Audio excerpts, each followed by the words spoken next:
మనుషులతో వ్యక్తిగత శత్రుత్వంలా బిహేవ్ చేస్తున్నారు.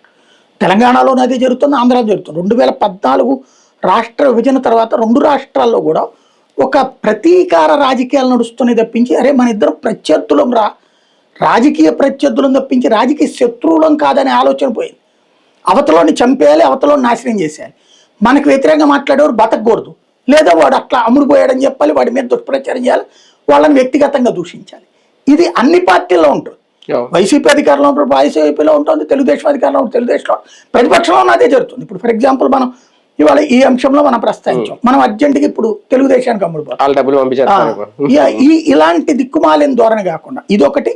రెండవది వచ్చేటప్పటికి ఇప్పుడు ఇలాంటి అంశంలో ఏదైతే ఈ ఇన్సిడెంట్ జరిగినప్పుడు పార్టీ ఏం చేసుకోవాలి, పార్టీ తరపున ఉన్నటువంటి మీరు ఏదో కమిటీ వేశారు కదా, వాళ్ళకి తెలుగుదేశానికి అయితే పాలిట్ బ్యూరో అంటారు, మీకు ఇంకొకటి ఏదో కమిటీ వేసుకున్నారు కదా ఇంపార్టెంట్ పర్సన్స్ అని, వాళ్ళందరూ ఆన్లైన్ లోనే కనెక్ట్ అవ్వండి, వచ్చి కూర్చోనక్కర్లేదు.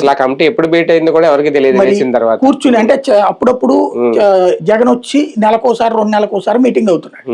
కానీ అది కాదు కదా, ఇట్లాంటి అకేషన్ వచ్చింది, ఇష్యూ వచ్చింది, అందరి అభిప్రాయం తీసుకుంటున్నారన్న ఫీలింగ్. డెమోక్రసీ అంటే ఏంటి?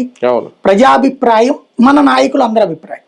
నీ పార్టీ తరపున ఉన్న అందరి నాయకులతో తీసుకుని ఈ అంశం మీద వారానికి ఒకసారి లేదా ఇట్లా అంశం రాగానే వెంటనే ఆన్లైన్ ఈవినింగ్కి కూర్చోవాలి, మాట్లాడి స్వయంగా జగన్ అందరి అభిప్రాయాలు తీసుకుని